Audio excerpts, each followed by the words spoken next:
أهلا بكم في قناة راديو زمان. هنا بنقدم لكم أجمل التمثيليات الإذاعية من أيام الزمن الجميل. استمعوا معانا وعيشوا الذكريات. تقولي له الراجل مستعد لأي حاجة. على ايه ده كله؟ هو انا حد هياكلني؟ أنا خايف عليك يا ماما. ابقي اقفلي على نفسك كويس وما تفتحيش لأي حد. انا بس حلت ايه علشان اي حد يطمع فيا؟ ها؟ دي انا ست كبيرة وفي حالي. برضو يا نينا الاحتياط واجب. المهم، انت ما تشغلش بالك من ناحيتي. سافر انت حبيبي وانت مطمن، كلها سنة وترجع لي بالسلامة. بإذن الله.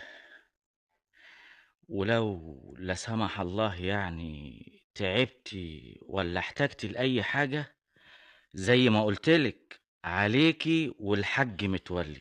ما تخافش حبيبي، امك صحتها زي الحديد. المهم، انت بس خد بالك من نفسك ومن مرادك. هم ولادك اللي هيوحشوني قوي.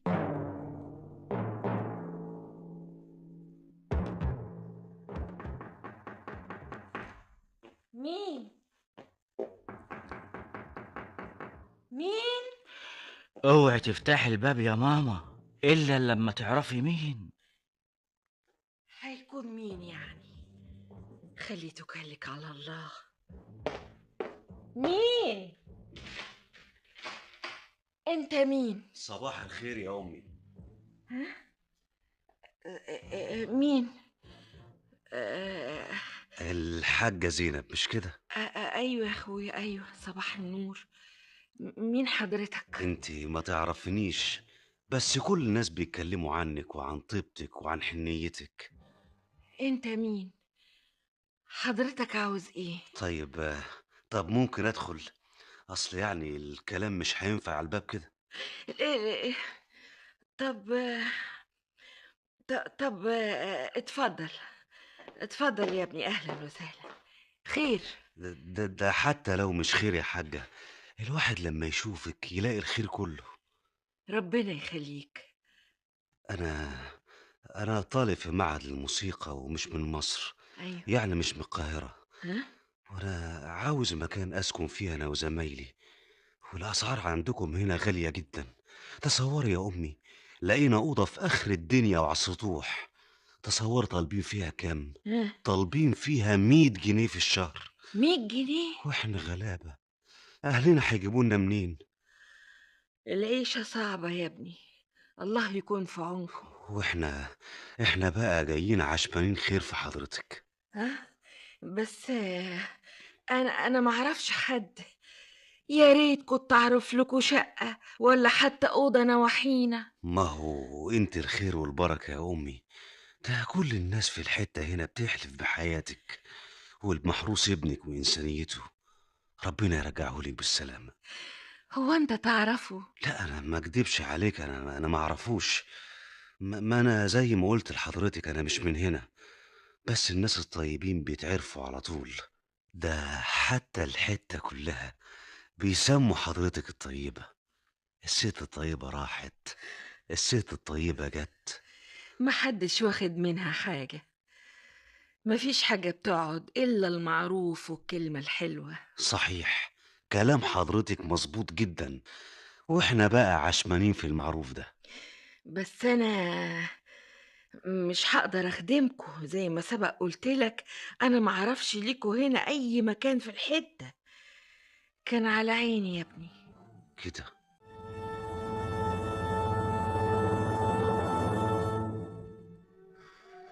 يا ترى عملت ايه يا حسن؟ فكرك هترضى؟ دي ولية غلبانة وبتهيألي هيعرف ياكل بعقلها حلاوة. العملية هتتوقف على موافقتها. يا سيدي يا سيدي، لو ما وافقتش نشوف لنا مكان تاني. مش حكاية مكان تاني يا فالح، ده أحسن مكان نقدر نتمم فيه كل حاجة من غير ما حد يقدر يشك فينا. طبعا مكان ما يخطرش على بال حد أبدا. يا ترى اتأخرت ليه يا حسن؟ قال يا خبر بفلوس.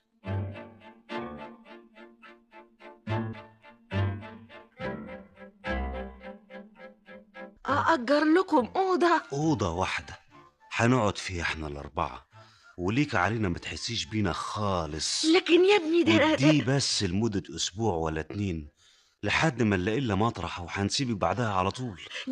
بس أنا ما أنا شرحت لك ظروفنا، وإحنا يا أم زي ولادك، وحضرتك ابنك في غربة، ولو ساعدتينا ربنا هيساعده ويوقف له ولاد الحلال في غربته هو ومراته وولاده.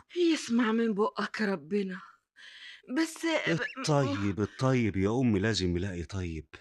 شوفي بقى لما 4 أمهات يدعولك هيكون ثوابك عند ربنا قد إيه. هما في الحقيقة 3 أمهات، لأني يتيم الأم والأب، وعمتي هي اللي بتصرف عليا من خياطة الهدوم. أنا لو بإيدي يا ابني أي مساعدة كنت ساعدتكوا، لكن أنا ما أقدرش أجر أوضة. ليه يا أمي؟ معرفش أقولك إيه، بس طب شوف، أول شيء أنا عايشة مستورة والحمد لله ومش محتاجة. يا ست اعملي شيء لله. تاني حاجة، أنا ابني محرج عليا أدخل أي حد. أنا في الحقيقة مش عارفة إزاي دخلتك عندي. دخلتيني لأنك ست طيبة، وحسيت إن أنا ابن ناس وغلبان وزي ابنك. يمكن، لكن برضو لو ابني عرف. أقول لك حاجة، مفيش داعي تقولي لابنك، مش عشان حاجة يعني لا سمح الله، لا بقى عشان بس ما ينشغلش عليك. وعلى العموم حتى لو بعت تقولي له قبل ما يوصلوا جواب، هنكون احنا مشينا من هنا. مش عارفة أقولك إيه. أنا فعلا يعني مخبيش عليك، أنا بزهق من القعاد لوحدي. البيت كبير وانت حقيقي صعبان عليا، بس ما ترديش دلوقتي، ها؟ أنا هسيبك تفكري. بكرة زي دلوقتي إن شاء الله حاجة أعرف رأيك وهيكون خير. أيوة، يكون أحسن برضو. سيبني أفكر. ودلوقتي أسيبك أنا، بس بقول إيه، مفيش داعي تقول لحد من الجيران يعني. حضرتك عارفة بقى الخبر لما يوصل للقرايب يحسبوا ياما هنا وياما هناك، ولا يوصل لابنك يزعل. آه. دي كل الحكاية كام يوم ونلاقي مطرح ونمشي. هاتي ايدك أم وسع. أستغفر الله العظيم.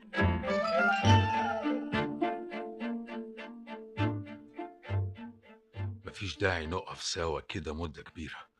يلا يلا نمشي وبعدين نعرف حسن عمل ايه. استنوا، هو حسن جه اهو. معلش اتأخرت عليكم. يلا بينا، يستحسن دلوقتي كل واحد يرجع بيته، وبعدين بقى نتقابل.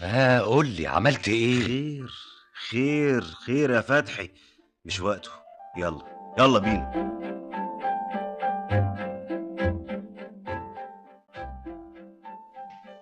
حسن، يا حسن، انت جيت يا ابني. ازيك دلوقتي يا أما؟ الحمد لله. ان شاء الله كلها كام يوم وعامل لك العملية. ما تشغلش بالك بيا يا ضنايا، الدكتور جارنا وعدني يشوف لي واسطة في مستشفى حكومي، واحسن يا ابني اعملها بالمجان. لا يا أما، انت لازم تعمليها في مستشفى كويسة قوي.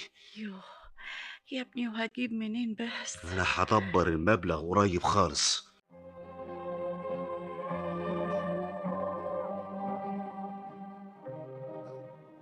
أهلا يا فتحي يا ابني. الله، يعني جاي بدري مش عادتك. هو انا دايما مش عاجب، ان اتأخرت مش نافع، وان جيت بدري برضه مش نافع. طب ما تتحمقش قوي كده يا ابني. في اكل ايه؟ انا جعان عاوز اكل. تحب تاكل ايه؟ اقلي لك بيضتين. هو انت برضه ما طبختيش النهارده كمان يا ماما؟ الحقيقة يا ابني اصل خرجت.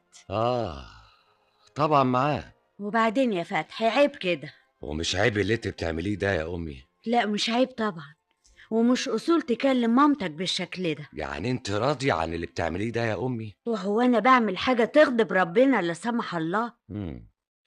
والنهارده بقى ان شاء الله نزلت معاه عشان تشتروا الشبكة وبقية الجهاز.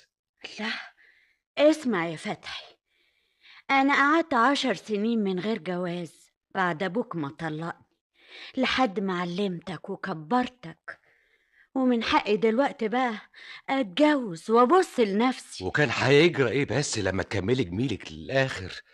هو العمر لسه فاضل فيه قد ايه؟ أنت بتفول عليا بالموت يا فتحي، الله يسامحك، ده أنا لسه في عز الشباب يا ابني. تقدري تقولي لي ناقصك ايه؟ المعاش بيكفيك والحمد لله، عايزه ايه تاني؟ ناقصني حد يشاركني حياتي اللي فضلالي، ولو الوضع ده مش عاجبك ممكن تروح تعيش مع والدك، ما هو سايب لك حرية الاختيار. بتطرديني من بيت ابويا؟ معاش يا ابني اللي يطردك، انت بقى اللي مش عاجباك عيشت. انا فعلا لا يمكن اقدر اعيش في البيت ده وفيه راجل تاني. يعني ناوي ترجع لابوك؟ برضه لا، ومش ممكن اعيش مع مرات ابويا. امال ناوي على ايه بس يا ابني؟ هعيش لوحدي. هو انا صغير؟ انا خلاص كبرت واقدر اعتمد على نفسي.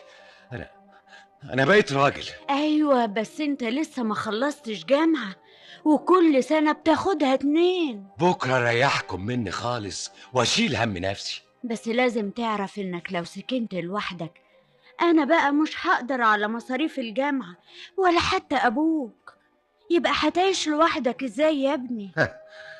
ما تخافيش عليا يا ست ماما، ده انا عندي حتة مشروع ياكلني دهب. المهم اخلصكم مني، مش ده اللي انتوا عاوزينه عشان يخلالكوا الجو؟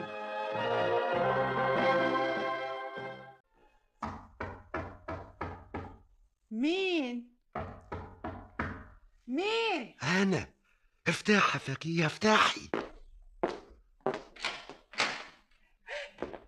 عوض، ايه اللي جابك دلوقتي؟ انا مش قايلالك مش عايزه اشوفك هنا تاني؟ وحشتيني، وحشتيني قوي يا بنت. الله، عيب. ولما حد يشوفك من الجيران يقول عليا ايه؟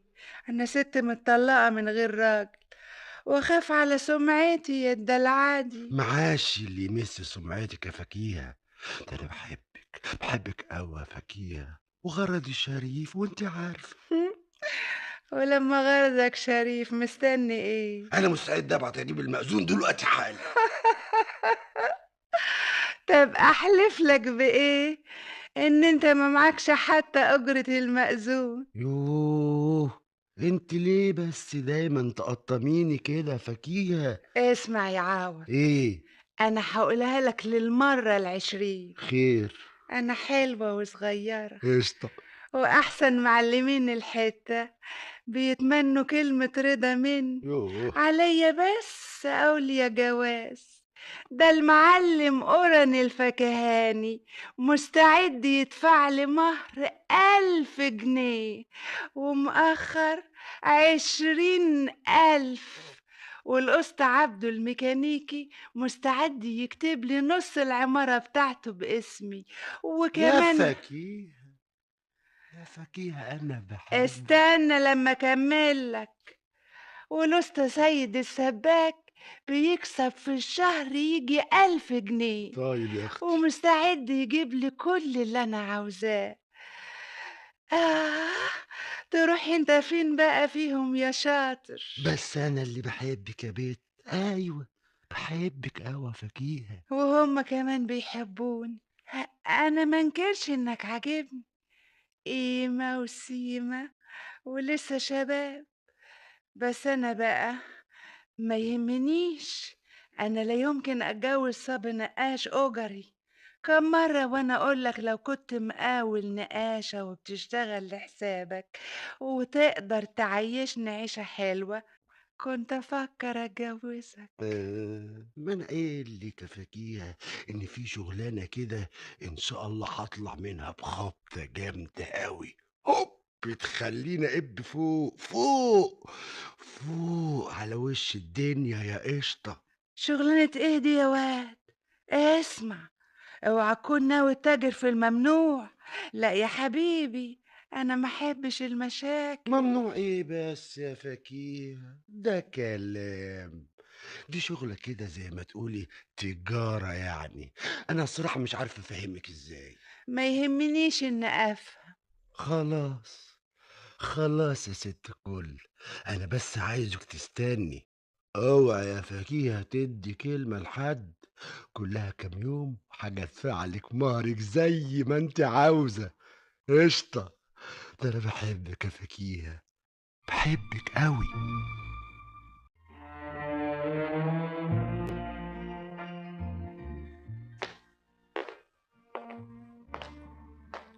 الله، ايه اللي مرمي تحت الباب ده؟ تلاقيه جواب من بابا. والله زمان انت وجواباتك يا عم ابو شاكر، بس على الله يكون في شيك، لحسن المية نشفت معايا قوي. اما نشوف بتقول ايه. ابننا الحبيب شاكر، وحشتنا خالص. يا ترى عامل ايه؟ الدراسة قربت تبتدي، ولما شاء الله تكون تقدمت في دراستك سنة. ماما بتقولك جايبالك بنطلونات حلوة قوي وكم قميص شيك جدا. بتقولك السنة دي مش هتجيب لك الفيديو علشان ورانا حاجات تانية، لكن السنة الجاية هتجيبه، والسنة اللي بعدها. هي لسه فيها سنة جاية وسنة بعدها؟ هو ده المهم عندكم؟ ما فكرتوش انا عايش لوحدي ازاي؟ وكمان ما فيش شيك.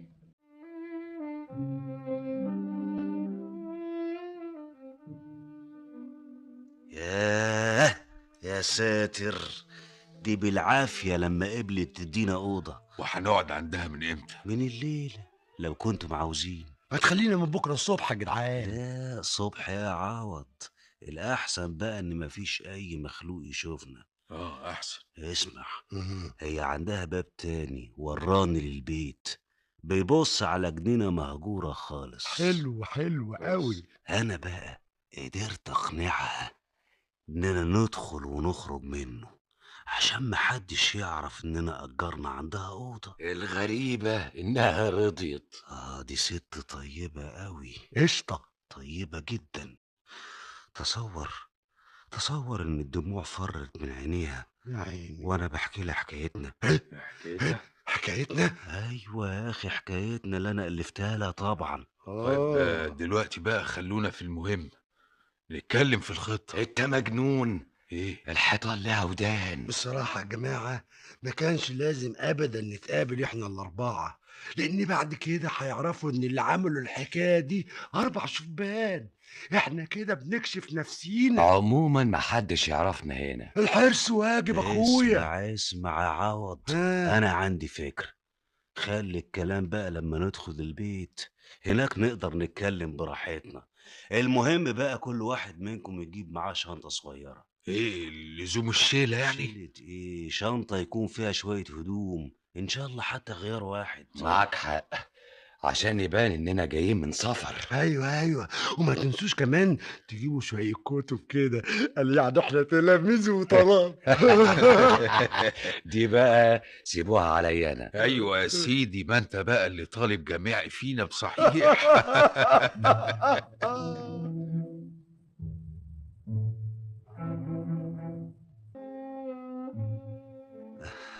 مساء الخير يا امي. مساء الخير يا ابني، انت جيت؟ ايوه انا جيت ومعايا الجماعه. اتفضلوا. مساء الخير. مساء الخير. مساء الخير يا ماما. مساء الخير. اهلا وسهلا، اتفضلوا. ايه اللي معاكوا ده؟ دي آلات موسيقية في الشنط بتاعتها. يا سلام. ودي كمانجة. وده يا ماما تشيلو. ودي طبلة. شوفي عارفاها. مش انا قلت لحضرتك ان احنا طلبة في معهد الموسيقى؟ ايوه. احنا اسفين قوي يا امي، بس نوعدك يا امي اننا مش هنقعد عندك اكتر من اسبوع واحد، ويمكن اقل. يا الف اهلا وسهلا بيكوا، ده انتوا زي ولادي. بس بقى انا اصلي خايفه احسن وجدي ابني يزعل. ما قلنا ما فيش داعي تقولي له حضرتك يعني، وزي ما سبق قلت لك مش هيلحق يعرف. وكلها كام يوم ونتوكل على الله. ايوه. ده حتى لسه واحنا جايين واحد سمسار قال لنا على اوضه قريبه من هنا. ربنا يوفقكم. المهم قولوا لي بقى، تشربوا شاي؟ نشرب شاي. والله احنا ما عاوزين نتعب حضرتك يا ماما. انت بس ورينا طريق المطبخ فين يا امي واحنا نعمله بنفسينا. اصل احنا جايبين معانا الشاي والسكر وكل حاجه. كمان واحنا اللي هنغسل اي حاجه نوسخها. ما تخافيش علينا يا امي، احنا عيال شطار قوي ونعجبك. وتأكدي اننا مش هنتعبك في اي حاجة يا امي. حتى حاجتك يا امنا احنا اللي هنغسلها لك. متشكرة قوي قوي يا ولادي، انتوا باين عليكم طيبين قوي. متشكر. المهم بقى انكم كده انا عايزاكم تهتموا بمذاكرتكم. طبعا. دي الدراسة خلاص ابتدت. طبعا. دلوقتي بقى تعالوا اتفضلوا، انا هوريكم اوضتكم. اهي دي بقى اوضتكم. معلش بقى كل 2 يناموا على سرير. لا دي كويسة قوي قوي، اهي تقضي الغرض وبس. الحمد لله. قشطه، واحنا عاوزين ايه اكتر من كده؟ ان شاء الله حتى ننام على الارض. المهم يا جماعه ان احنا نذاكر وما تروحش علينا السنه. لا طيب. ازاي؟ بقول لكم ايه بقى، اسيبكم ترتاحوا وانا اروح اعمل لكم الشاي.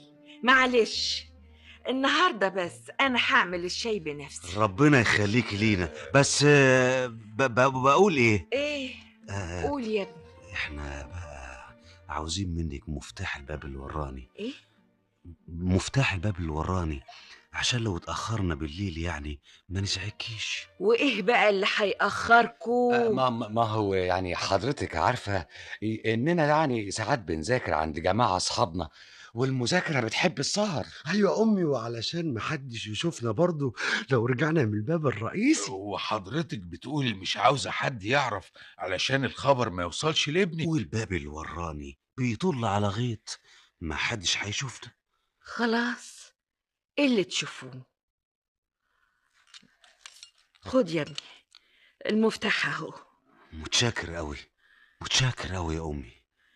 والله ما انا عارفه انا ارتحت لكم ازاي، شيء كده من عند ربنا. ايوه يا امي علشان احنا طيبين وامنا ده عيالنا كمان. طيب يا حبيبي، عن اذنكم بقى دلوقتي. اتفضلي يا امي، مع السلامه.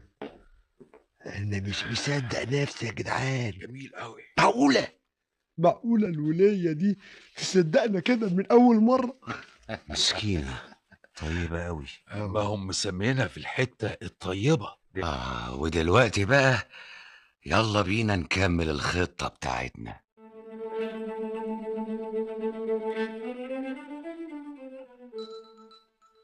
خلاص بعدنا عنهم، عربية البوليس بعدت. فكرك الخطة نجحت؟ خلاص يا ابني، دي نجحت ونص. المهم دلوقتي نسيب العربية اللي سرقناها دي بعيد عن البيت علشان ما يدوروش في المنطقة. طب والفلوس دي هنشيلها ازاي؟ ده مبلغ كبير قوي. امال احنا جبنا الكمانجات والآلات الموسيقية دي ليه؟ مش عشان نحط الفلوس جواها؟ كده بقى لما نخش على البيت هيبقى طبيعي قوي لما ندخل ومعانا آلاتنا الموسيقية. طب يلا بسرعة نحط الفلوس جوه الآلات ونسيب العربية في حتة بعيد. يلا.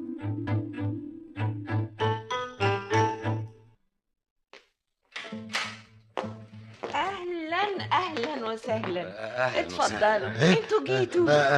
ايوه. ياه، ايه الشيله دي كلها؟ دي الآلات اللي بنتمرن عليها.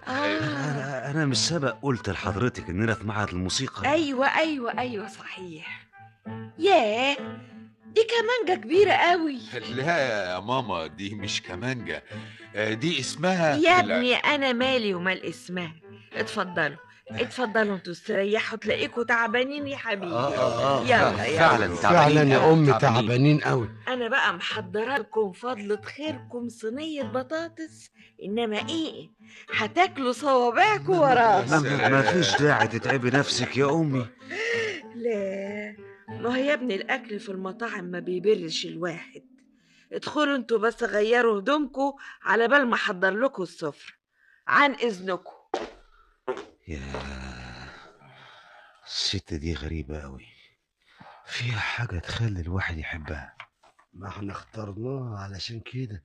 مش ممكن حد يتصور ان الست دي ليها اي علاقة بسرقة البنك. المهم دلوقتي يا جماعة، يلا ندخل الحاجة دي في أوضتنا.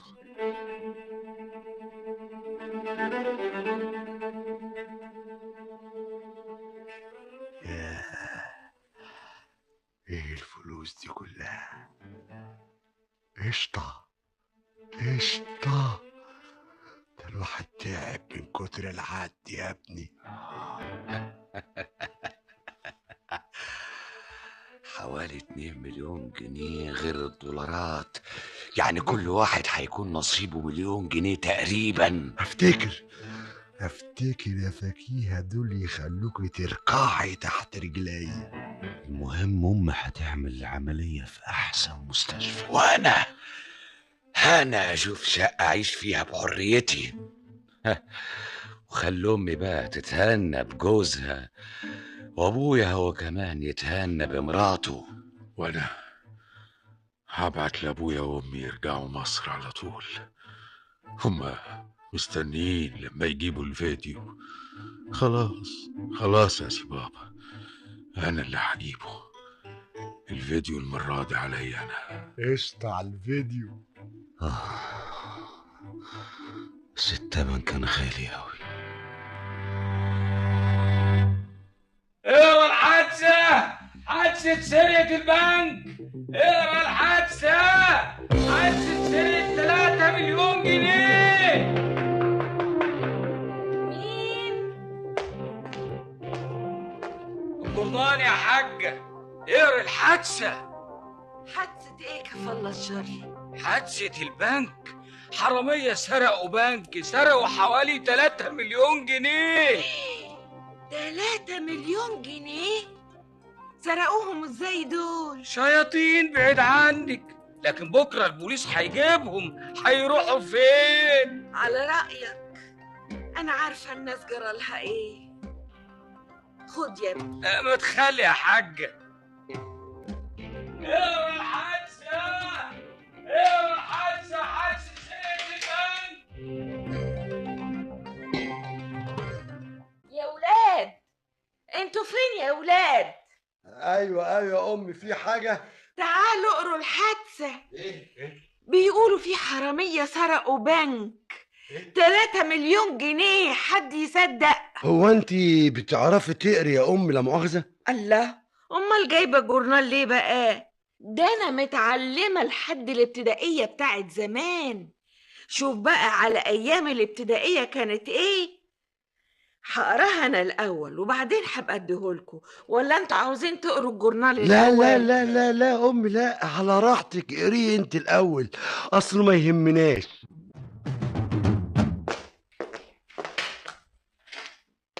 السلام عليكم. وعليكم السلام ورحمه الله وبركاته. اهلا وسهلا. ازيك يا حاج؟ الله يسلمك يا ست ام وجدي. انا جيت اشقر عليكي واشوف ان كنت عايزه حاجه. عايزاك طيب يا اخويا. ان كان في حاجه قوليلي، ده الاستاذ وجدي موصيني عليكي قوي، والاستاذ وجدي خيره علينا. لو كنت عايزه اي حاجه كنت قلتلك. هو انا ليا مين بقى غيرك بعد ربنا؟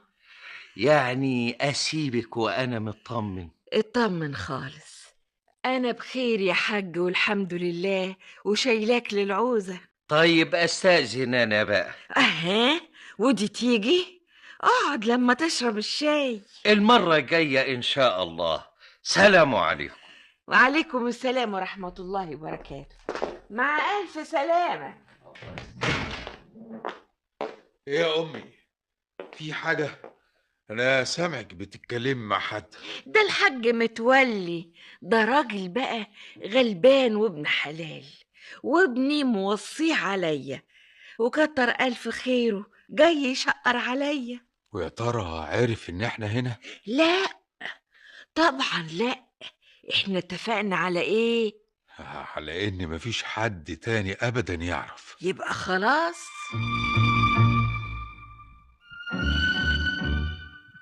عاملة ايه يا أما دلوقتي؟ نحمده يا ابني. انت فين؟ شغلت لي عليك يا حسن. معلش يا أم حسن، ظروف. ده انت عمرك يا ابني ما نمت برا البيت. خضتني عليك قوي. أصل أصل أصل كان عندي وردية. وردية ايه؟ هو انت لقيت شغل يا ابني؟ ها؟ شو تقريبا يعني. ربنا يا ابني يفتحها في وشك ويسهل لك امورك، بس مش كنت تقول لي؟ معلش يا أم، اليومين دول ما تتخضيش عليا، يعني يمكن اضطر ابات بره. هقول ايه؟ بس ده تعب عليك قوي يا ابني. لا تعب ولا حاجة، خلاص يا أم هانت. هروح اليومين دول احجز لك في مستشفى، في احسن مستشفى. ملوش لزوم. الدكتور رأفت جارنا وعدني انه هيحجز لي قريب قوي في مستشفى حكومي. هيقولوا لك استني دورك. لا، ده قال لي انه خلاص اليومين دول وهيخلي احسن دكتور يعملها لي. ما تشغلش بالك انت بيا، شوف حالك انت وربنا معاك.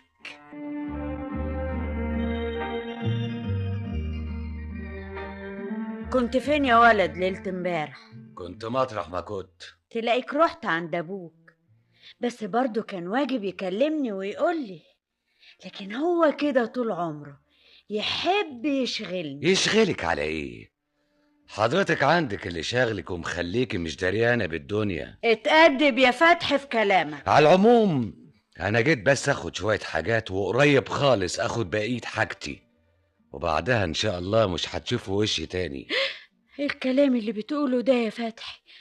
هو انا يا ابني اقدر استغنى عنك؟ ما استغنيت وخلاص يا ست ماما. على العموم ما تنسيش تبقي تعزميني على الفرح. أهلا وسهلا يا حاج، جيت في وقتك. أنا كنت عايزاك ضروري. خير يا ست ام وجدي، انا تحت امرك. في بس حكاية كده عاوزاك فيها. من عينيا الاتنين. هو انا في ديك الساعة لما تطلبي مني خدمة؟ هم بس كام مشوار عايزاك تروحهم لي، ويمكن حتى أجي معاك. لا ابدا، انت تقعدي مرتاحة 24 قيراط، وانا اروح لك المشاوير ان شاء الله تكون في اخر الدنيا. ولا آخر الدنيا ولا حاجة، دول في نص الدنيا. انت بس تأمري. خير إن شاء الله خير.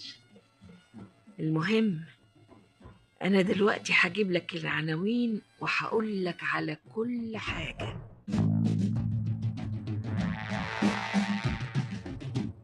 فكيهة، وحشتيني فكيهة، وحشتيني قوي يا بت.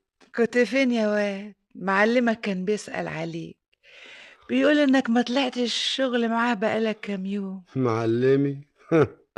معلمي ده ايه يا اختي؟ بكره هبقى معلم قد الدنيا، اكبر مقاول في الحته. بتضحكي يا فكيهة؟ طب بكره تشوفي المكان المعلم ده اشغله تحت ايدي، ما بقاش انا عوض. دي ضربه كبيره قوي قوي يا بت. جبت لما تبتك. قشطه قشطه يا معلمه، ولا تزعلي. ولا اقول لك يا هانم احسن، بكره هخليكي هانم بصحيح، بس صبرك عليا شويه يا فكيهة. مين بقى؟ اوعى يا واد يكون عقلك قالك تمشي كده ولا كده. كده ولا كده؟ وانا برضو بتاع كده يا فكيهة. اصل شايفاك بتتكلم وانت مالي ايدك قوي، هتجيب فلوس منين يا واد؟ حكاية سمسارة كده. هكون وسيط في حتة أرض تمنها 4 مليون جنيه، هطلع منها بخبطة كبيرة، وبعدين بقى فاكيها الحكاية تمشي سمسارة وبيع أراضي وشقق. انت بس اصبري عليا شوية وانت تشوفي يا حبيبتي. 4 مليون جنيه؟ انا في حلم ولا في علم؟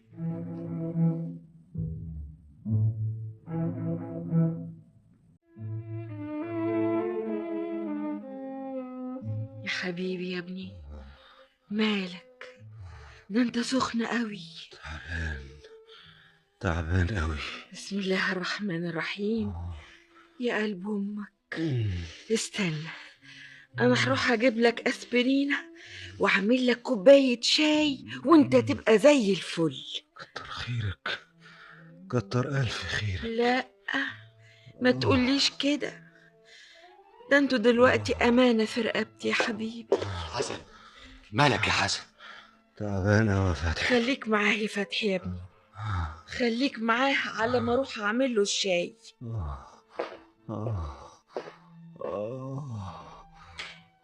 الحمد لله خرجت. في ايه يا حسن؟ مش قادر يا فتحي، مش قادر. انا مش عارف ايه اللي خلاني توحتكم. نعم يا اخويا، لا بقى، محدش غصب على حد. العملية اتفقنا عليها كلنا وخططناها مع بعض كلنا. امال فين عوض وشاكر؟ راحوا يتصلوا بالجماعة اياهم، عاوزين نشوف الفلوس دي هنصرفها ازاي. عاوزين نخلص بسرعة منها، لازم نطلعها عوام البيت ده. نعم يا سي حسن، لا، البيت ده أأمن حتة يتشالوا فيها. بالعكس، أنا رأيي ما نستعجلش لحد الحكاية ما تهدى خالص. الشاي والاسبرين يا حسن. يلا يا ابني، يلا يلا. بسم الله الرحمن الرحيم. قوم كده خدهم وبالشفا ان شاء الله. شكرا أوي يا أمي. ياه، كل ما افتكر حكاية البنك دي. نعم، بنك؟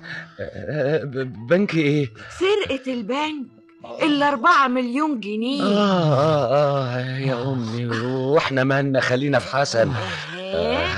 لا بقى، ده احنا مالنا، الفلوس دي مال البلد، يعني مالنا كلنا. بس اقول ايه، الشيطان وحش. فكرك يعني هم هيعرفوا يتصرفوا فيها؟ ابدا، وحتى لو عرفوا هيروحوا فين من ربنا. تعرف يا فتحي يا ابني، ايوه، ايه احسن حاجة في الدنيا دي؟ راحة البال. واللي خدوا الفلوس دول مش ممكن ابدا هيعرفوا راحة البال بعد النهارده. الله، امال فين عوض وشاكر؟ راحوا يقضوا طلب وجايين حالا ان شاء الله. يجوا بألف سلامة يا رب، عن اذنكم.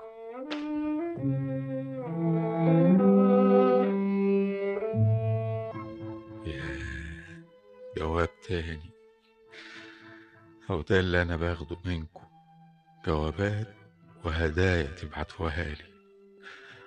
ما فكرتوش يا ناس إن الحب مش ممكن يكون على ورق؟ ده الحب والحنية شيء غالي، غالي قوي، محدش يقدر يشتريه ولا بمال الدنيا كله.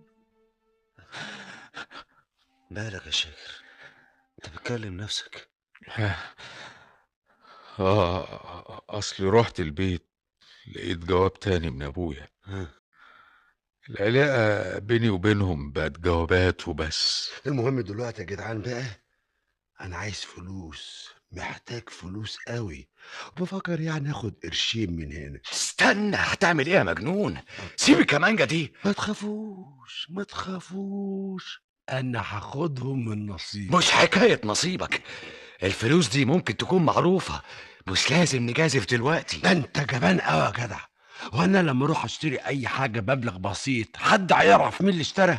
فتحي معاه حق، اعمل معروف يا عوض، ما توديناش في داهيه. اعملوا انتوا معروف، انا محتاج لفلوس ولازم اخدها دلوقتي حالا. لو مسيت الفلوس دي هتعرف شغلك. هتعمل ايه يعني؟ اوعى. الله، قشطه، الفلوس شكلها حلوة قوي. بقول لك رجع الفلوس مطرحها، بقول لك. ولا الدولارات، الدولارات يا جدعان، الدولارات شكلها احلى واجمل. بلاش العملة الصعبة، يمكن صعب عليا اصرفها. انا هاخد بس باكو واحد من دول، باكو واحد، واخصمه من حسابي. اسمع عوض، ايه؟ مش ده اللي اتفقنا عليه؟ رجع الفلوس في الكمانجة وإلا هكسر إيدك. طب ان كنت شاطر خدهم مني. استنوا، انا سامع صوت الست بعينها جايه.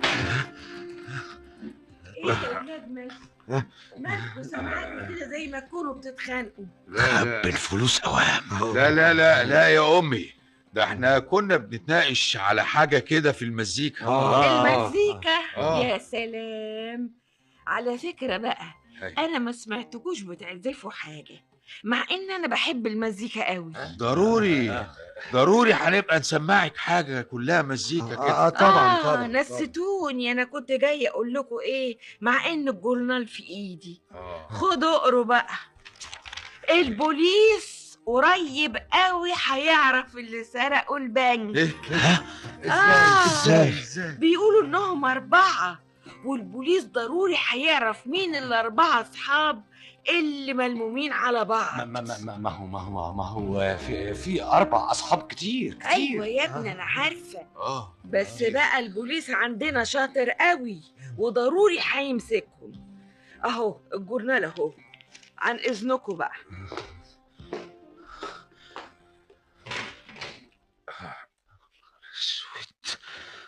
رحنا في داهية. كله منك يا عوض. تفتكروا شافت حاجة؟ طبعا يا اخويا، دي دخلت والفلوس في ايدك. ايوه، ما شافتش ازاي؟ دي كانت بتبص على الالات. يعني ايه؟ خلاص سرنا اتفضح واحنا اللي فضحناه بايدينا. انت السبب يا عوض. انا السبب ولا مش انا؟ مش مهم ده دلوقتي. عرفت وخلاص.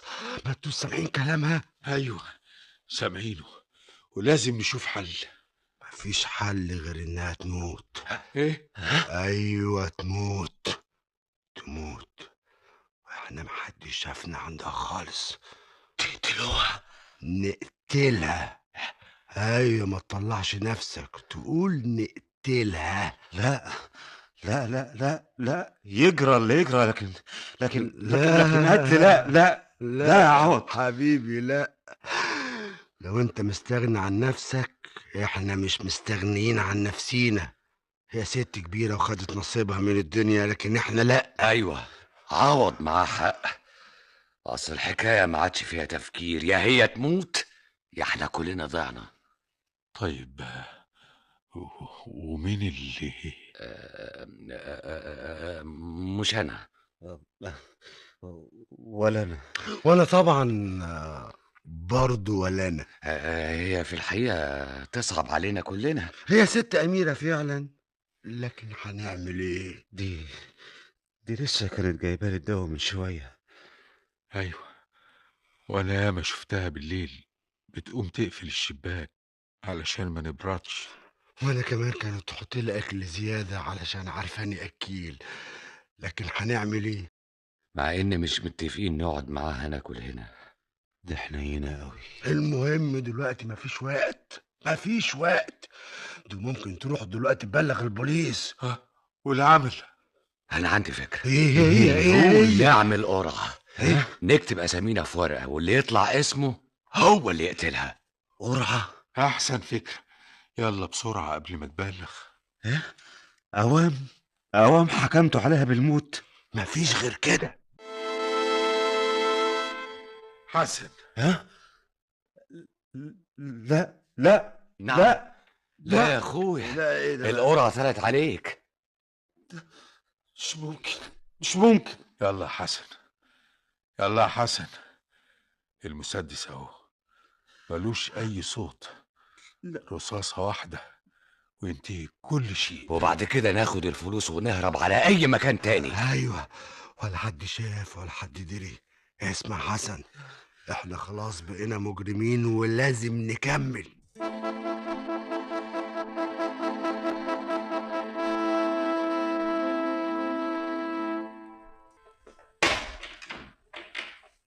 في حاجة يا ابني؟ انت اكيد عارفه انا داخل اوضتك ليه. طبعا عارفة. عارفه يا اما عايز اسبرينة يا عايز غطا. اسبرينة غطا؟ يقطعني. الدنيا بردت قوي وانا ما خدتش بالي. تلاقيكوا يا حبيبي بريتوا ليلة امبارح. والله يا ابني سهي عليا اطلع لكم غطا تقيل شوية. غطا ايه وبرد ايه يا امي؟ الشتا دخل من غير ما نحس، واحنا بلدنا كده، يا حر حر يا برد برد. إيه، ربنا يسامحني بقى. ربنا يسامحك انتي. انا دلوقتي هنا مطرح امكم بالظبط، والام يا ابني مش ممكن تنسى ضناها ابدا. يعني لو والدتك كانت مطرحي كانت غطتك برموش عينيها. انا كان لازم اعمل كده، معلش، ربنا يسامحني.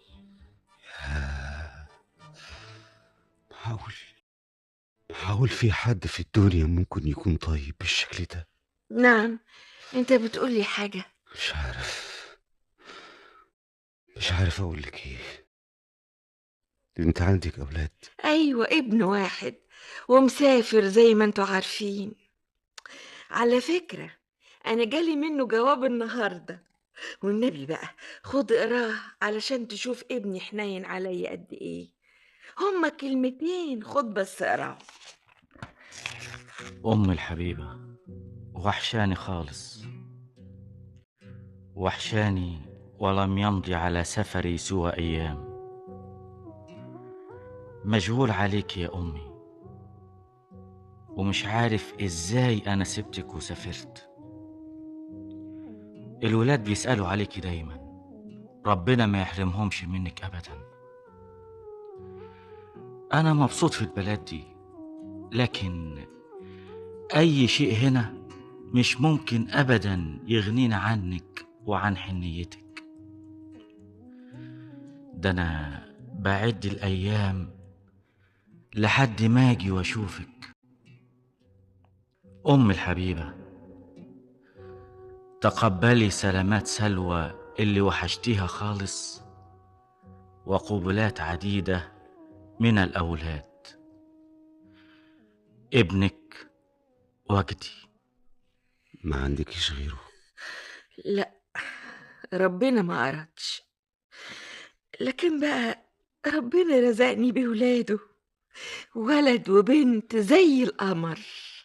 والمثل بيقول أعز الولد ولد الولد. يا سلام يا حسن، لو تعرف وحشوني قد ايه. وانتي طبعا بتعامليهم بحب وبحنان. طبعا اذا كنتي بتعاملينا احنا بالشكل ده. ربنا يعلم يا ابني، انا بعاملكوا زي ولادي بالظبط. يا ريتي كنتي بتعاملينا وحش. ليه ليه يا حبيبي، كفل الشر، ده الدين المعاملة. انت عايزني بقى اخسر ديني؟ مش عارف اقول لك ايه. قول اللي انت عايز تقوله وانا سامعاك. عن اذنك يا ست هانم. ايه؟ تعالى هنا. ايه ست هانم دي؟ ليه كده بقى؟ انا من ساعة ما دخلت البيت هنا وانا بقول لكم قولوا لي يا امي. هو انا مش زي امكم برضو؟ طبعا اذنك. لا، انا مش هسيبك تخرج الا لما اسمعها منك. هي ايه؟ كلمة يا امي. عن اذنك يا امي. استنى، في حاجة؟ ما قلتليش كنت داخل عايز ايه؟ لا خلاص، مش عايز حاجة، مش عايز اي حاجة. حسن جه. عملت ايه يا حسن؟ عملت ايه؟ ما قدرتش. يعني ايه؟ يعني اعملوا اللي انت عاوزين تعملوه فيا، لكن مش ممكن ابدا اقدر اذيها. لكن القرعه جت عليك. قرعه ايه؟ قرعه ايه؟ انتوا عاوزين تعملوني قاتل بالقرعه؟ لا يعني ايه؟ نروح في داهيه؟ انا متهيألي انها ما عرفتش حاجه. لا يا اخويا، عرفت. انا شفتها بعينيا دول وهي واقفه جنب الباب وعينها على الالات والفلوس اللي كانت في ايديا. طب ما بلغتش ليه علينا؟ ومين قالك انها مش هتبلغ؟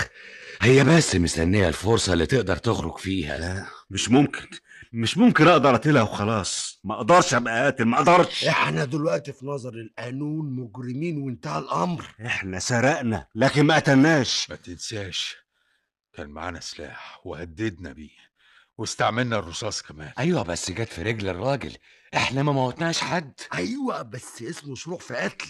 احنا دلوقتي مجرمين مجرمين، ومحدش فينا هيقدر يتراجع يا حسن. يا ريت، يا ريت كنا نقدر نتراجع. انا ندمان، ندمان قوي. المهم الست اللي جوه هنعمل فيها ايه؟ دي ملاك، دي ملاك بالست. لا، لو كنتوا سمعتوا كلام اللي قالتهولي كانت ضروري صعبت عليكم. اسمعوا يا جماعة، ايه تعالوا ندخل عليها كلنا. ها؟ خلاص هتقتلوها؟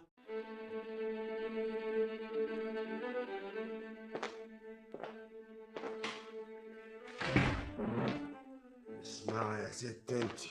هم؟ ايوه اسمعي من غير لف ولا دوران. ايه اللي عرفتيه عننا بالظبط؟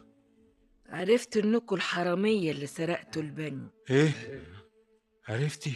انا مش عبيطة يا ابني، انا شكيت فيكم من ساعة ما قريت الحادثة وقالوا انهم 4، من قبل ما اشوف الفلوس في ايديكم واشوفكم مخبيينها في الآلات. وما بلغتيش ليه؟ لاني مش عايزة اضيعكم، مش عايزة اقضي على مستقبلكم. يعني مش ناوية تبلغي؟ ناوية اخليكم تبلغوا انتوا بنفسكم. احنا نبلغ؟ ايوه ايوه يا ابني، ترجعوا الفلوس وتبينوا ندمكم، كده الحكم هيكون بسيط. لكن لو البوليس مسككم الحكم هيكون كبير قوي قوي. انتوا صعبانين عليا. وما خفتيش مننا؟ خفت طبعا، لكن سلمت امري لله. وسكتي؟ كان ممكن ابلغ من يوميها وبكده انقذ نفسي منكم، لكن ما هنش عليا شباب زي الورد يضيعوا في شربة مية. قلت لازم انقذكم من شر نفسكم قبل ما انقذ نفسي. انا عندي ولد زيكم، وانا زي امهاتكم، وعارفة امهاتكم هيجرى لهم ايه لو البوليس مسككم. يا جماعة، يا جماعة، أنا مش قادر أصدق اللي بسمعه. الخير موجود يا ابني، وانتوا الشيطان غواكوا. الرجوع للحق فضيلة. بقى انت يا حسن يا ابني، هانت عليك امك العيانة تعمل فيها كده؟ امي؟ وعرفت منين؟ انا اول ما شكيت فيكوا شفت بطايقكم من وراكم، اتصلت باهاليكوا وعرفت كل حاجة عنكم، عرفت ايه اللي ضيعكم. الشيطان. معقول كل ده من غير ما نعرف؟ اسمعوا كلامي يا ولاد، اتصلوا بالبوليس وقولوا له انكم ندمتوا، وانا هقعد هنا جنب الفلوس، وانا متأكدة انكم لما تسلموا نفسكم الحكم هيكون ضعيف خالص. لا لا لا بقى، بعد كل اللي عملناه نرجع كل حاجة تاني؟ امال خدناها ليه؟ سهرنا ليالي نخطط وندبر ليه؟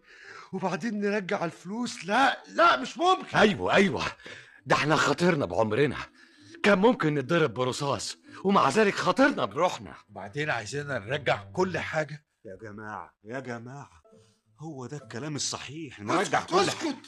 اسكت انت، احنا كنا غلطانين لما شاركناك معانا. مش وقت عتاب وخناق، اسمعوا كلامي، اتكلوا على الله. انت بتخرفي يا ست انت، انا قلت لكم دي لازم تموت. طب لو موتوني يا ابني هتروحوا اعدام، حرام عليكوا شبابكم. يعني ايه؟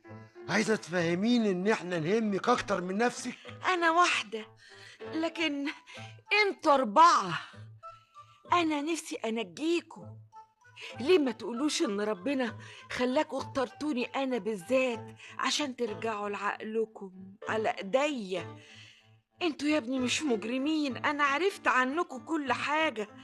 الظروف هي اللي كانت هتضيعكم. كانت مضيعنا خلاص. لا، الوقت قدامكم. تفتكروا لو انتوا قتلتوني وخدتوا الفلوس هتعيشوا مرتاحين؟ لا ابدا، مفيش اصعب في الدنيا من عذاب الضمير. وبعدين ارجع اقول لكم، ان شاء الله حتى بعد قد ايه برضو البوليس هيعرفكم.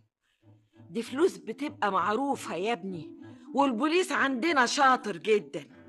يا جماعة، الست دي بتتكلم كلام معقول جدا. وانا بقول لكم الست دي لازم تموت. ايه ده؟ البوليس عملتيها؟ وبتقولي سلموا نفسكم؟ ما تخافوش يا ولاد، ده مش البوليس. قوموا بس افتحوا، ما تخافوش. ايه؟ نفتح. انا اللي هفتح. ايه؟ ابويا، ايه اللي جابك من السفر يا ابويا؟ شاكر ابن حبيبي.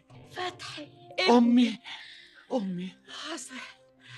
أما إيه اللي جابك يا أما؟ ده أنت عيانة. أنا يا ابني قمت علشان رايحة المستشفى النهاردة.